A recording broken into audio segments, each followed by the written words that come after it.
Hello my dear children, നമുക്ക് ഇന്നത്തെ chemistry ക്ലാസ്സിലേക്ക് കടന്നാലോ? കഴിഞ്ഞ ക്ലാസ്സിലെ ടോപ്പിക്സ് ഒക്കെ തന്നെ നിങ്ങൾ നന്നായി മനസ്സിലാക്കി കാണുമെന്ന് കരുതുന്നു. അസൈൻമെൻറ്റ്സ് ഒക്കെ ടീച്ചേഴ്സിന് അയച്ചു കൊടുത്തല്ലോ അല്ലേ? സംശയമൊന്നും ഇല്ലല്ലോ. ഇന്നത്തെ ടോപ്പിക്കിലേക്ക് കടക്കുകയാണ്. ഇന്ന് നമ്മൾ ഡിസ്കസ് ചെയ്യുന്നത് കഴിഞ്ഞ ദിവസം നമ്മൾ പറഞ്ഞു നിർത്തിയ ഇലക്ട്രോൺ ട്രാൻസ്ഫറുമായി ബന്ധപ്പെട്ട ഒരു സംഗതിയാണ്. നോക്കൂ, കോമ്പറ്റിറ്റീവ് ഇലക്ട്രോൺ ട്രാൻസ്ഫർ റിയാക്ഷൻസ്. അപ്പോൾ ആ വാക്കിൽ നിന്ന് തന്നെ എന്താണ് ആ റിയാക്ഷൻ എന്നുള്ളതിൻ്റെ ഒരു സൂചന നമുക്ക് ലഭിക്കുന്നുണ്ട്. നമുക്കത് വിശദമായി തന്നെ മനസ്സിലാക്കാം. ഓക്കെ, നിങ്ങൾ ഈ ചിത്രം നോക്കൂ. എന്താണ് ചിത്രത്തിലുള്ളത്? there are 3 beakers. Okay, and in the first beaker a zinc rod is placed in copper nitrate solution. See what is happening in the second figure. Intensity of the blue color. We know copper nitrate is blue colored solution and it changes to pale blue color. അതായത് ആദ്യം എത്ര നീലനിറം ഉണ്ടായിരുന്നോ അതിനേക്കാളും നീലനിറം കുറയുന്നതായിട്ടാണ് നമ്മൾ അടുത്ത ചിത്രത്തിൽ കാണുന്നത്. ശരിയല്ലേ? ഇനി മൂന്നാമത്തെ ചിത്രം നോക്കൂ. അവിടെ ലായനി ഇല്ലെന്ന് തന്നെ തോന്നുന്ന പോലത്തെയാണ് ആ ചിത്രത്തിലുള്ളത്. പക്ഷേ ഈ എക്സ്പെരിമെൻ്റ് നിങ്ങൾ ലബോറട്ടറിയിൽ ചെയ്ത് നോക്കണം. അപ്പോൾ നിങ്ങൾക്ക് മനസ്സിലാവും മൂന്നാമത്തെ ചിത്രത്തിൽ ലായനി ഉണ്ട്, പക്ഷേ അവിടെ അതിൻ്റെ കളർ നീലയല്ലാതായി മാറി, അല്ലെങ്കിൽ ലായനിക്ക് നിറം ഇല്ലാതെയായി മാറി. എന്ന് മാത്രമല്ല, അവിടെ മറ്റൊരു സംഗതി കൂടി നിങ്ങൾ ശ്രദ്ധിച്ചോ? രണ്ടാമത്തെ ചിത്രത്തിൽ പെയിൽ ആകുന്നെന്ന് പറഞ്ഞപ്പോൾ തന്നെ അവിടുത്തെ സിങ്ക് റോഡിൻ്റെ സർഫസിലേക്ക് കോപ്പർ വന്ന് പറ്റിപ്പിടിക്കുന്നതായി നമുക്ക് കാണാനാകും. കോപ്പറിൻ്റെ ആ ഒരു ബ്രൗൺ നിറം രണ്ടാമത്തെ ചിത്രത്തിൽ നിങ്ങൾക്ക് ശ്രദ്ധിച്ചാൽ അറിയാം. മൂന്നാമത്തെ സ്റ്റേജിലേക്ക് എത്തിയപ്പോൾ എന്താ സംഭവിച്ചത്? സിങ്ക് റോഡിൻ്റെ സർഫസ് കംപ്ലീറ്റ് ആയിട്ടും കോപ്പർ വന്ന് പറ്റിപ്പിടിക്കുന്നതാണ് ഉണ്ടായത്. അപ്പോൾ ഇവിടെ എന്താണ് നടന്നത്, അല്ലെങ്കിൽ ഇത് എന്തുകൊണ്ടാണ്, ഇവിടെ എന്ത് ഇലക്ട്രോൺ ട്രാൻസ്ഫർ ആണെന്നാണ് നമ്മൾ അടുത്ത സെഷനിൽ നോക്കുന്നത്. Okay, so this is a redox reaction between zinc and aqueous copper nitrate occurring in a beaker. Okay, ഇനി ഇവിടുത്തെ റിയാക്ഷൻ നോക്കൂ, സ്ലൈഡിലുണ്ട്.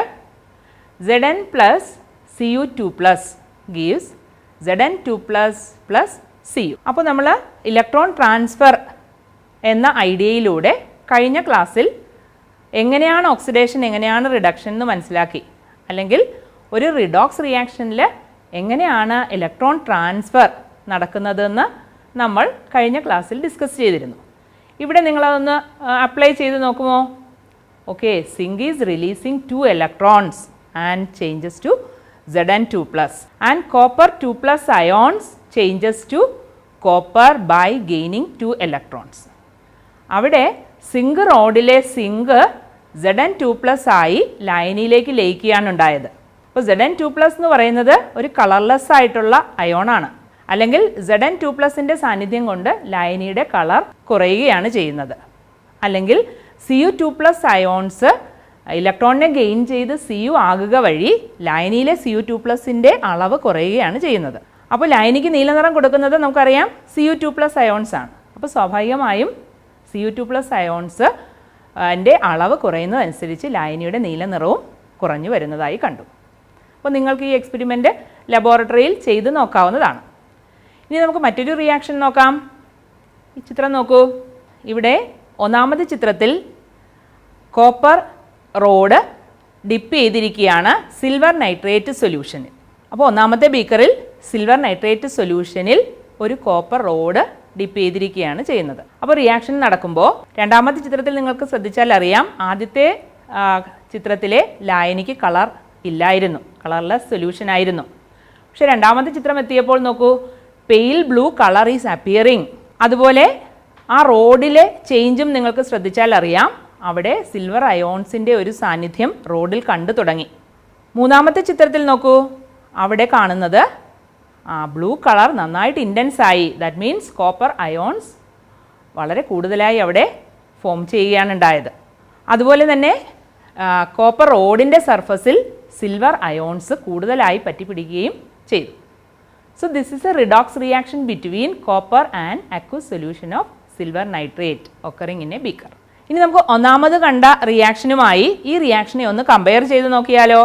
ഇതാണ് ആ reaction. Cu plus 2Ag plus gives Cu2 plus 2Ag. ഇതിൻ്റെ ഉത്തരം നിങ്ങൾ പറയണം. ഇവിടെ ആർക്കാണ് ഓക്സിഡേഷൻ, അല്ലെങ്കിൽ ആരാണ് ഇലക്ട്രോൺ റിലീസ് ചെയ്തത്? ഇക്വേഷനിൽ അത് വ്യക്തമായി മാർക്ക് ചെയ്തിട്ടുണ്ട്. Copper is releasing electrons or 2 electrons releases from copper and becoming Cu2 plus. ഇതേ കോപ്പർ തന്നെയായിരുന്നു നേരത്തെ സിങ്ക് എന്ന് പറയുന്ന മെറ്റലിൻ്റെ സാന്നിധ്യത്തിൽ, അല്ലെങ്കിൽ അതിൻ്റെ ലായനിയുടെ സാന്നിധ്യത്തിൽ എന്തായി തീർന്നത്? കോപ്പർ അയോൺസ് ഇലക്ട്രോണിനെ ഗെയിൻ ചെയ്തത്. പക്ഷേ ഇവിടെ കോപ്പർ റോഡിൻ്റെ സാന്നിധ്യം ആരുമായിട്ടാണ്? സിൽവർ നൈട്രേറ്റുമായിട്ടാണ്. അപ്പോൾ ഇവിടെ ഇലക്ട്രോൺ റിലീസ് ചെയ്യാനുള്ള ഒരു ടെൻഡൻസി സിൽവറിനേക്കാളും കോപ്പറിനാണ്. So copper releases electrons and gets oxidised. The silver ions in the solution gains electrons and becoming silver. These silver ions get coated on the surface of copper rod. Okay, ഇനി നമുക്ക് അടുത്തൊരു equation കൂടി അവിടെ mark ചെയ്തിട്ടുണ്ട്. അത് കൊബാൾട്ടും നിക്കലുമായിട്ടുള്ളതാണ്. ഇതുപോലെ തന്നെയുള്ള ഒരു റിയാക്ഷൻ്റെ ഇക്വേഷനാണത്.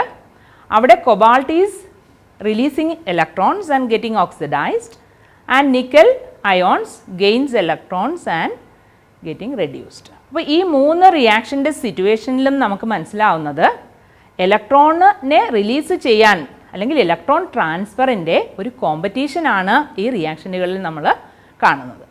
അതുകൊണ്ട് ഈ റിയാക്ഷൻസിന് പൊതുവേ പറയുന്ന പേരാണ് കോമ്പറ്റീറ്റീവ് ഇലക്ട്രോൺ ട്രാൻസ്ഫർ റിയാക്ഷൻസ്. അപ്പോൾ നമ്മുടെ റിയാക്ഷൻ്റെ പേര് വന്നതിൻ്റെ കാരണം ഇപ്പോൾ നിങ്ങൾക്ക് വ്യക്തമായി കാണുമല്ലോ. ഓക്കെ, നമുക്ക് ഈ റിയാക്ഷനെ ഒന്ന് ഡിഫൈൻ ചെയ്താലോ.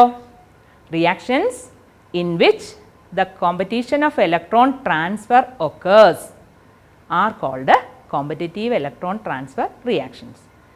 ഇനി ഇത്തരം റിയാക്ഷൻസിന് വളരെ പ്രധാനപ്പെട്ട ഒരു ആപ്ലിക്കേഷൻ ഉണ്ട്. അതായത് ഇങ്ങനെ മെറ്റൽസിനെ നമുക്ക് സിലക്ട് ചെയ്തുകൊണ്ട് നമുക്ക് ഇലക്ട്രോ കെമിക്കൽ സെൽസ് ആയിട്ടുള്ള ഗാൽവാനിക് സെൽസ് നിർമ്മിക്കാനാവും. ഈ ഇലക്ട്രോണിനെ റിലീസ് ചെയ്യാനുള്ള ടെൻഡൻസിക്ക് അനുസരിച്ച്, അല്ലെങ്കിൽ ഇലക്ട്രോണിനെ ഗെയിൻ ചെയ്യാനുള്ള ടെൻഡൻസിക്ക് അനുസരിച്ച് നമുക്ക് ഇവയെ ഒരു പ്രത്യേക ഓർഡറിൽ സീരീസിൽ അറേഞ്ച് ചെയ്യാനും സാധിക്കും. ആ സീരീസിന് പറയുന്ന പേരാണ് metal activity series or electro chemical series. So on the basis of electron transfer metals can be arranged in a particular order called metal activity series or electrochemical series. ഒരു ചെറിയ ഉദാഹരണം നമ്മൾ ഇപ്പോൾ കൺസിഡർ ചെയ്ത ലോഹങ്ങളുടെ ഓർഡർ അവിടെ കൊടുത്തിട്ടുണ്ട് എക്സാമ്പിളായി. So zinc is having maximum than copper and least is to silver. അപ്പോൾ അതുകൊണ്ട് തന്നെ സിൽവർ ആണ് വളരെ പെട്ടെന്ന് ഇവിടെ റെഡ്യൂസ് ചെയ്യപ്പെടുന്നത്. എന്നാൽ വളരെ പെട്ടെന്ന് ഓക്സിഡൈസ് ചെയ്യുന്നത് ആരാണ്? ഈ 3 മെറ്റൽസിനെ വെച്ച് നോക്കുമ്പോൾ സിങ്കാണ്. ശരിയല്ലേ? ഓക്കെ, ഇനി നമുക്ക് റിഡോക്സ് റിയാക്ഷൻസുമായി വളരെയധികം ബന്ധപ്പെട്ട ഒരു ടേം ഓക്സിഡേഷൻ നമ്പർ എന്താണെന്ന് മനസ്സിലാക്കാമോ? കേട്ടിട്ടുണ്ടോ നിങ്ങൾ ഓക്സിഡേഷൻ നമ്പറിനെ കുറിച്ച് ചെറിയ ക്ലാസ്സുകളിൽ? ഉണ്ടല്ലേ. നമുക്കിവിടെ അത് ഒന്നും കൂടി വ്യക്തമായി മനസ്സിലാക്കുകയാണ് ഇന്ന് ഈ ക്ലാസ്സിൽ. നമുക്കൊന്ന് ഓക്സിഡേഷൻ നമ്പർ ഡിഫൈൻ ചെയ്താലോ. Oxidation number denotes the oxidation state of an element in a compound according to a set of rules. അപ്പോൾ ഒരു നിശ്ചിത എണ്ണം റൂൾസ് ഉണ്ട് ഇവിടെ. ആ റൂൾസിലൂടെയാണ് നമ്മൾ ഓക്സിഡേഷൻ നമ്പറിനെ നിർവചിക്കുന്നത്. അപ്പോൾ oxidation number represents the oxidation state of an element in a compound. അതുപോലെ തന്നെ ഇൻഡിവിജ്വൽ ആയിട്ടുള്ള എലമെൻസിനും ചിലപ്പോഴൊക്കെ നമ്മൾ ഓക്സിഡേഷൻ സ്റ്റേറ്റ് പറയാറുണ്ട്. ഇവിടെ നമ്മൾ ഓക്സിഡേഷൻ നമ്പറിൻ്റെ റൂൾസ് ആണ് ആദ്യം ഡിസ്കസ് ചെയ്യാൻ പോകുന്നത്. Okay, rules for calculating oxidation number. Elements in free or uncombined state each atom have oxidation number 0.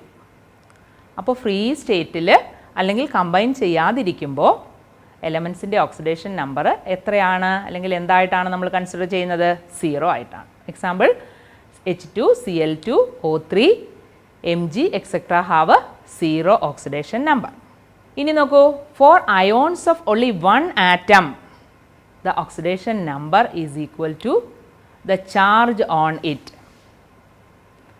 അപ്പോൾ എത്ര ചാർജുള്ള അയോണാണ് എന്നത് അത് എത്ര ഇലക്ട്രോണിനെ ആണോ ഗെയിൻ ഓർ ലോസ് ചെയ്തതെന്ന് സൂചിപ്പിക്കും. അപ്പോൾ ആ നമ്പർ ആണ് ആ എലമെൻറ്റിൻ്റെ ഓക്സിഡേഷൻ സ്റ്റേറ്റ് അഥവാ oxidation number. Okay, example Na+, oxidation number is +1, Cl- oxidation number is -1. ഇനി നോക്കൂ അടുത്ത rule, alkali metals have +1 oxidation state. അതുപോലെ alkaline earth metals have +2 oxidation state. Okay, ഇനി ഓക്സിജൻ എന്ന് പറയുന്ന എലമെൻറ്റിന് കോമൺ ആയിട്ടുള്ള ഒരു ഓക്സിഡേഷൻ സ്റ്റേറ്റ് ഉണ്ട് വിച്ച് ഈസ് -2. എന്നാൽ ചില എക്സെപ്ഷണൽ ഓക്സിഡേഷൻ സ്റ്റേറ്റുകളും ഓക്സിജൻ കാണിക്കാറുണ്ട്. അത് ചില പ്രത്യേക കോമ്പൗണ്ടുകളിൽ മാത്രമാണ്. For example, in OF2 it is +2 oxidation state for oxygen and oxygen have a -1 oxidation state in peroxides, whereas in superoxides oxygen shows -1/2 oxidation state. അങ്ങനെ എക്സെപ്ഷണൽ ഓക്സിഡേഷൻ സ്റ്റേറ്റുകളും ഓക്സിജൻ കാണിക്കുന്നുണ്ട്. ഇനി നോക്കൂ, oxidation number of hydrogen. Hydrogen നമുക്കറിയാം ചില പ്രത്യേകതകളുള്ള കോമ്പൗണ്ടാണ്. Periodic ടേബിളിലും ഹൈഡ്രജനെ ഒരു പ്രത്യേക സ്ഥാനത്താണ് നമ്മൾ വച്ചിരിക്കുന്നത്. അതുകൊണ്ട് തന്നെ hydrogen common oxidation state it shows +1, but in compounds with alkali metals, sodium, lithium, potassium etc., hydrogen shows oxidation state -1. Okay, ഇനി നോക്കൂ, in the case of halogens, നമുക്കറിയാം ഹലോജൻസ് ആരൊക്കെയാണ്? Fluorine, chlorine, bromine, iodine. അപ്പോൾ ഈ ഹലോജൻസിന് -1 ഓക്സിഡേഷൻ സ്റ്റേറ്റ് ആണുള്ളത്. ഇനി വളരെ പ്രധാനപ്പെട്ട ഒരു റൂളാണ് നമ്മൾ അടുത്ത് പറയുന്നത്. നമുക്കിന്ന് ഈ റിഡോക്സ് റിയാക്ഷൻസ് ചാപ്റ്ററിലും അത് വളരെയധികം യൂസ്ഫുള്ളാണ്. വളരെ പ്രധാനപ്പെട്ട അടുത്ത റൂളാണ് the algebraic sum of oxidation number of all the atoms in a compound must be 0. അതായത് ഒരു കോമ്പൗണ്ടിലെ എലമെൻറ്റുകളുടെ ഓക്സിഡേഷൻ സ്റ്റേറ്റിൻ്റെ തുക എപ്പോഴും എന്തായിരിക്കും? 0 തന്നെ ആയിരിക്കും. In the case of polyatomic ions, the algebraic sum is equal to the charge on the ion. For example, CO3 2-, the algebraic sum is equal to -2. ഇനി അടുത്ത ഒരു റൂളാണ്, നമുക്ക് കോമൺ ആയിട്ട് നേരത്തെ ആൽക്കലി മെറ്റൽസിൻ്റെയും ആൽക്കലൈൻ എർത്ത് മെറ്റൽസിൻ്റെയും കാര്യം +1 +2 എന്ന് പറഞ്ഞത് നമുക്ക് ലോങ് ഫോം പീരിയോഡിക് ടേബിളുമായി ബന്ധപ്പെടുത്തി ഇങ്ങനെ പറയാം. In long form periodic table group number indicates oxidation number of first 2 groups, first group and second group, and group number -10 for other groups. അപ്പോൾ ഇത്രയും റൂൾസിനെ അടിസ്ഥാനമാക്കിയാണ് നമ്മൾ ഓക്സിഡേഷൻ നമ്പർ ഡിഫൈൻ ചെയ്യുന്നത്. ഇനി നമുക്ക് ഓക്സിഡേഷൻ നമ്പർ റെപ്രസെൻ്റ് ചെയ്യുന്ന ഒരു രീതി പരിചയപ്പെട്ടാലോ? Stock notation. A German chemist Alfred Stock formulated Stock notation. അപ്പോൾ എലമെൻസിൻ്റെ ഓക്സിഡേഷൻ നമ്പർ റെപ്രസെൻ്റ് ചെയ്യുന്ന ഒരു പ്രത്യേക രീതിയാണ് Stock notation. Oxidation number represented by putting Roman numerals in brackets after the symbol in molecular formula is Stock notation. അപ്പോൾ എന്താ stock notation എന്ന് മനസ്സിലായോ? ഓക്സിഡേഷൻ നമ്പറിനെ നമ്മളിപ്പോൾ ഓക്സിഡേഷൻ നമ്പർ എങ്ങനെയാണ് കണ്ടുപിടിക്കുന്നതെന്നും അതിൻ്റെ റൂൾസും ഒക്കെ മനസ്സിലാക്കി. ഇങ്ങനെ കിട്ടുന്ന ഓക്സിഡേഷൻ നമ്പറിനെ റോമൻ ന്യൂമറൽസിൽ ഫോർമുലയിൽ ആ എലമെൻറ്റിനു ശേഷം ബ്രാക്കറ്റിൽ റെപ്രസെൻ്റ് ചെയ്യുന്ന രീതിയാണ് സ്റ്റോക്ക് നൊട്ടേഷൻ. എക്സാമ്പിൾ നോക്കൂ, aurous chloride oxidation state of gold is represented in Roman numerals in that representation. ഇനി എന്താ നമ്മുടെ ഓക്സിഡേഷൻ നമ്പറിന് റിഡോക്സ് റിയാക്ഷനുമായുള്ള ബന്ധം, അല്ലെങ്കിൽ redox reactions in terms of oxidation number? നമുക്ക് നോക്കാമോ? Oxidation is an increase in oxidation number of the element in a given substance, whereas reduction is a decrease in oxidation number of the element in a given substance. അപ്പോൾ ഒരു എലമെൻറ്റിൻ്റെ oxidation number increase ചെയ്യുന്നത് ആണ് oxidation. എന്നാൽ oxidation number decrease ചെയ്യുന്നതോ reduction ആണ്. ഇനി നമ്മൾ നേരത്തെ ഓക്സിഡൈസിങ് ഏജൻറ്റ്, റെഡ്യൂസിങ് ഏജൻ്റ് ഒക്കെ പറഞ്ഞതും ഓക്സിഡേഷൻ നമ്പറിൻ്റെ ടേമിൽ ഓക്സിഡൈസിങ് ഏജൻറ്റിനെയും റെഡ്യൂസിങ് ഏജൻറ്റിനെയും നമുക്ക് ഓക്സിഡേഷൻ നമ്പറിൻ്റെ ടേമിൽ ഡിഫൈൻ ചെയ്യാം. നോക്കൂ, A reagent which can increase the oxidation number of an element in a given substance. This reagent is called oxidant or oxidizing agent. അപ്പോൾ ഒരു റിയേജൻറ്റിൻ്റെ ഓക്സിഡേഷൻ നമ്പറിനെ ഇൻക്രീസ് ചെയ്യുന്നയാളാണ് ആര്? ഓക്സിഡൻ്റ് അഥവാ ഓക്സിഡൈസിങ് ഏജൻറ്റ്. അപ്പോൾ റെഡ്യൂസിങ് ഏജൻറ്റിനെ എങ്ങനെ ഡിഫൈൻ ചെയ്യാം? A reagent which lowers the oxidation number of an element in a given substance. അപ്പോൾ റിഡോക്സ് റിയാക്ഷനെയും നമുക്ക് ഓക്സിഡേഷൻ നമ്പറിൻ്റെ ടേമിലൊന്ന് ഡിഫൈൻ ചെയ്ത് നോക്കാമോ? Reactions which involve change in oxidation number of the interacting species is known as redox reaction. അപ്പോൾ ഒരു redox റിയാക്ഷനിൽ ഓക്സിഡേഷൻ നമ്പറിൻ്റെ ചേഞ്ച് ഉണ്ടാവും. ഇനി നമ്മൾ അടുത്ത എക്സാമ്പിളുകളിൽ അത് വിശദമായി മനസ്സിലാക്കാൻ പോവുകയാണ്. ശ്രദ്ധിക്കുമല്ലോ. നമുക്കൊരു ക്വസ്റ്റ്യൻ ചെയ്ത് നോക്കാം. Justify the reaction 2Cu2O plus Cu2S gives 6Cu plus SO2 is a redox reaction. Identify the species oxidized or reduced, which act as an oxidant and which act as a reductant. ഇതാണ് question. അപ്പോൾ നിങ്ങൾ ആദ്യം ആ ഇക്വേഷനെ അതുപോലെ അങ്ങ് എഴുതുക. എന്നിട്ട് നമ്മളിപ്പോൾ പഠിച്ച റൂൾസ് വച്ച് അതാത് എലമെൻറ്റിൻ്റെ മുകളിൽ അതിൻ്റെ ഓക്സിഡേഷൻ നമ്പർ മാർക്ക് ചെയ്യണം. മാർക്ക് ചെയ്യുമല്ലോ. ഇതതിനുള്ള സമയമാണ്. ഓക്കെ, ഇനി സ്ലൈഡിലേക്ക് നോക്കൂ.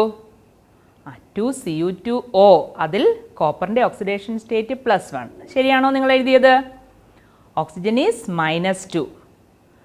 അടുത്ത Cu2Sൽ കോപ്പർ ഈസ് +1, സൾഫർ ഈസ് -2. നമ്മുടെ റൂൾസ് അപ്ലൈ ചെയ്ത് വേണം നമ്മൾ ഈ ഓക്സിഡേഷൻ നമ്പറുകൾ കണ്ടെത്തി മാർക്ക് ചെയ്യാൻ. ഇനി നോക്കൂ, 6Cuൽ കോപ്പറിൻ്റേത് 0 അതുപോലെ സൾഫർ +4, അടുത്ത ഓക്സിജൻ -2. ഇനി നിങ്ങൾ ഈ ഇക്വേഷനിൽ നോക്കിയിട്ട് ഇതൊരു റിഡോക്സ് റിയാക്ഷൻ ആണോ എന്നാണ് ആദ്യം നമ്മൾ നോക്കാനുള്ളത്. അപ്പോൾ നമ്മളിപ്പോൾ ഡിഫൈൻ ചെയ്ത് വച്ചു. Redox reactions are having oxidation number change. ഇവിടെ സ്പീഷീസുകളുടെ ഓക്സിഡേഷൻ നമ്പർ ചേഞ്ച് ചെയ്തിട്ടുണ്ടോ? ഒറ്റ നോട്ടത്തിൽ നമുക്കറിയാം oxidation number change. So it's an example of A redox reaction. അപ്പോൾ അതാണ് ആദ്യം നമ്മൾ ജസ്റ്റിഫൈ ചെയ്യാൻ ക്വസ്റ്റ്യൻ ചോദിച്ചിരിക്കുന്നത് അല്ലേ? So it's a redox reaction because here there is change in oxidation number. ഇനി ആർക്ക് എങ്ങനെയാണ് ചേഞ്ച് എന്നാണ് നമ്മൾ അടുത്ത് നോക്കുന്നത്. അത് വെച്ചാണ് ആരാണ് ഓക്സിഡൻറ്റ്, ആരാണ് റിഡക്റ്റൻറ്റ്, അല്ലെങ്കിൽ ആർക്കാണ് ഓക്സിഡേഷൻ, ആർക്കാണ് റിഡക്ഷൻ എന്ന് മനസ്സിലാക്കാൻ പോകുന്നത്. ഓക്കെ, നോക്കൂ, കോപ്പറിന് എന്ത് ഓക്സിഡേഷൻ നമ്പർ ചേഞ്ച് ആണ് വന്നത്? അപ്പോൾ നിങ്ങൾ കോപ്പറിൻ്റെ മുകളിൽ നിന്നും ഒരു ആരോ മാർക്ക് റിയാക്റ്റൻ്റ് സൈഡിൽ തുടങ്ങി പ്രോഡക്റ്റ് സൈഡിലേക്ക് വരയ്ക്കണം. അപ്പോൾ അതിൻ്റെ ആരോയ്ക്ക് മുകളിലായി എന്താണ് ചേഞ്ച് എന്ന് അടയാളപ്പെടുത്തണം. വരച്ചോ? So +1 to 0. ആരോയ്ക്ക് താഴെയായിട്ട് ഇൻക്രീസ് ആണോ ഡിക്രീസ് ആണോ എന്ന് എഴുതണം. എഴുതിയോ? +1 0 ആകുന്നത് ഇൻക്രീസ് ആകുമ്പോഴാണോ ഡിക്രീസ് ആകുമ്പോഴാണോ? ഓക്കെ, കോപ്പറിൻ്റെ റിയാക്ഷൻ അവിടെ റിഡക്ഷൻ ആണല്ലേ. ഇനി നമ്മൾ അവിടെ തന്നെ മനസ്സിലാക്കിയൊരു കാര്യമുണ്ട്. ആർക്കാണോ റിഡക്ഷൻ സംഭവിക്കുന്നത് അയാളെ നമ്മൾ എന്ത് പേരിൽ വിളിക്കും? Oxidising agent. It is reduction നടന്നയാളെ നമുക്ക് എന്ത് പേര് വിളിക്കാം? Oxidising agent or oxidant. ഇനി നമുക്ക് അടുത്ത ചേഞ്ച് ആർക്കാണ് വന്നതെന്ന് നോക്കാം. ഓക്സിജന് ചേഞ്ച് ഇല്ല. നെക്സ്റ്റ് ചേഞ്ച് കാണുന്നത് ആർക്കാണ്? Cu2Sലെ സൾഫറിനാണ്. അപ്പോൾ സൾഫറിൻ്റെ മുകളിൽ നിന്നും അടുത്ത ആരോ മാർക്ക് വരച്ച് പ്രോഡക്റ്റ് സൈഡിലെ സൾഫറിലേക്ക് എത്തിക്കുക. ആരോയുടെ മുകളിൽ എന്തെഴുതും? എന്താണ് ചേഞ്ച്? ഇവിടെ എന്താണ് ചേഞ്ച്? -2 to +4. അപ്പോൾ ഓക്സിഡേഷൻ നമ്പർ എന്ത് ചെയ്തു? ഇൻക്രീസ്. അപ്പോൾ റിയാക്ഷൻ എന്താണ്? നമ്മൾ നേരത്തെ മനസ്സിലാക്കി, oxidation number increases in oxidation reaction. So ഇവിടെ Cu2Sന് സംഭവിച്ചത് ഓക്സിഡേഷൻ ആണ്. അപ്പോൾ ഇതുപോലെ ഏതൊരു റിഡോക്സ് റിയാക്ഷൻ നമുക്ക് എക്സാമ്പിൾ തന്നാലും നമുക്കത് ആദ്യം നോക്കേണ്ടത് ഓക്സിഡേഷൻ നമ്പറുകൾക്ക് ചേഞ്ച് ഉണ്ടോ. ചേഞ്ച് ഉണ്ടെങ്കിൽ നമുക്ക് എന്ത് പറയാം? It's a redox reaction. Change ഇല്ല എങ്കിലോ? It is not a redox reaction. അതുപോലെ എന്താണ് ചേഞ്ച്? ഇൻക്രീസ് ആണെങ്കിൽ അത് ഓക്സിഡേഷൻ ആയിരിക്കും, ഡിക്രീസ് ആണെങ്കിൽ അത് റിഡക്ഷൻ ആയിരിക്കും. ഇനി ആർക്കാണോ ഓക്സിഡേഷൻ സംഭവിച്ചത് അയാൾ റെഡ്യൂസിങ് ഏജൻ്റ് ആയിരിക്കും. അപ്പോൾ ആ ഇക്വേഷനിൽ ആ സ്പീഷീസിൻ്റെ താഴെ തന്നെ നമുക്ക് എന്തെന്ന് എഴുതാം? ഓക്സിഡേഷൻ സംഭവിച്ച ആൾക്ക് റെഡ്യൂസിങ് ഏജൻറ്റ് എന്ന് പേര് കൊടുക്കാം. അതുപോലെ റിഡക്ഷൻ സംഭവിച്ചാലോ it is oxidising agent. In this reaction, Cu+1 is the oxidizing agent or oxidant and sulfur of Cu2S is the reducing agent or reductant. Okay, clear ആണല്ലോ. അപ്പോൾ ഇനി ഏത് ഇക്വേഷൻ കിട്ടിയാലും ഇതുപോലെ അനലൈസ് ചെയ്യാൻ കഴിയുമല്ലോ. Very good. ഓക്കെ, ഇനി നമുക്ക് വ്യത്യസ്ത തരം റിഡോക്സ് റിയാക്ഷൻസിനെ കുറിച്ച് മനസ്സിലാക്കിയാലോ. See type of redox reactions. First one is combination reactions. പേരിൽ തന്നെ വ്യക്തമാണ്. ജനറലായിട്ട് എങ്ങനെയാണ് ഒരു കോമ്പിനേഷൻ റിയാക്ഷൻ റെപ്രസെൻറ്റ് ചെയ്യുന്നതെന്ന് സ്ലൈഡിലുണ്ട്, നോക്കുക. A+B gives C. It's the general form of A combination reaction. ഇനി അതിൻ്റെ എക്സാമ്പിൾസ് ആയിട്ടുള്ള റിഡോക്സ് റിയാക്ഷൻസ് നോക്കൂ. C+O2 gives CO2. Oxidation numbers അവിടെ അടയാളപ്പെടുത്തിയിട്ടുണ്ട്. ഓക്സിഡേഷൻ നമ്പർ ചേഞ്ച് ഉണ്ടോ എന്ന് നിങ്ങൾക്ക് നോക്കാം. ഇല്ലെങ്കിൽ പറയുമല്ലോ, ശ്രദ്ധിക്കുമല്ലോ. അതുപോലെ 3Mg+N2 gives Mg3N2. Redox reaction ആണല്ലോ. Okay, and next example is CH4+2O2 gives CO2+2H2. അപ്പോൾ ഇങ്ങനെ രണ്ട് സ്പീഷീസുകൾ കൂടി ചേർന്ന് ഒരു സ്പീഷീസായി മാറുന്ന തരം അല്ലെങ്കിൽ കോമ്പിനേഷൻസ് നടക്കുന്ന തരം റിയാക്ഷൻസിനെ നമുക്ക് എന്ത് പേര് വിളിക്കാം? Combination type of redox reactions. ഇതിൻ്റെ ജസ്റ്റ് ഓപ്പോസിറ്റാണ് നമ്മൾ ഇനി പറയാൻ പോകുന്ന second type of redox reactions, decomposition reactions. അപ്പോൾ ഒരു സ്പീഷീസ് ഡീകമ്പോസ് ചെയ്ത് ഒന്നിലധികം സ്പീഷീസുകളായി മാറുന്ന തരം റിയാക്ഷൻസ് ആണ് decomposition type of redox reactions. Examples നോക്കൂ. 2H2O gives 2H2+O2, decomposition of water. Next is 2NaH gives 2Na+H2. 2KClO3 gives 2KCl+3O2. See, in all these reactions you can observe the change in oxidation number, otherwise they may not be redox reactions. ഇപ്പോൾ നമ്മൾ ഈ പറഞ്ഞത് മൂന്നും redox reactions ആണോ? Change ഉണ്ടല്ലോ. Okay, ഇനി നിങ്ങൾ ഈ അടുത്ത റിയാക്ഷൻ ഒന്ന് നോക്കൂ. That also is a decomposition reaction, but you have to say whether it is redox or not. See this. CaCO3 gives CaO+CO2. That is decomposition of calcium carbonate. See the oxidation numbers represented on the top of the elements. Calcium +2, carbon +4, oxygen -2. In the reactant side, product side, see calcium same +2, no change, oxygen also -2, carbon +4, the other oxygen is also -2. Is there any change in oxidation number? No, മാറ്റില്ല അല്ലേ. So it is not a redox reaction. അപ്പോൾ പരീക്ഷയ്ക്ക് വളരെ പ്രധാനപ്പെട്ട ഒരു question ചോദിക്കുന്നതാണ്. List of reactions തന്നിട്ട് ഇവയിൽ റിഡോക്സ് റിയാക്ഷൻസ് ഏതെന്ന് ഐഡൻറ്റിഫൈ ചെയ്യാൻ. അപ്പോൾ അവിടെയൊക്കെ നമ്മൾ ഓക്സിഡേഷൻ നമ്പർ എഴുതി വേണം അത് കണ്ടെത്താൻ. മനസ്സിലായി കാണുമല്ലോ. നമുക്ക് ഇന്നത്തെ ക്ലാസ്സിലെ അസൈൻമെൻറ്റ് നോക്കിയാലോ. ഓക്കെ, സ്ലൈഡിലുണ്ട്. Classify the given reactions into various type of redox reactions. First one is N2+O2 gives 2NO. Second one 2PbNO3 twice gives 2PbO plus 4NO2 plus O2. Also identify the reactant which is oxidized and which is reduced. Also identify oxidizing agent and reducing agent. ഉത്തരം കണ്ടെത്തി ടീച്ചേഴ്സിന് അയച്ചു കൊടുക്കുക. എല്ലാവരും സേഫായിരിക്കുക. Thank you.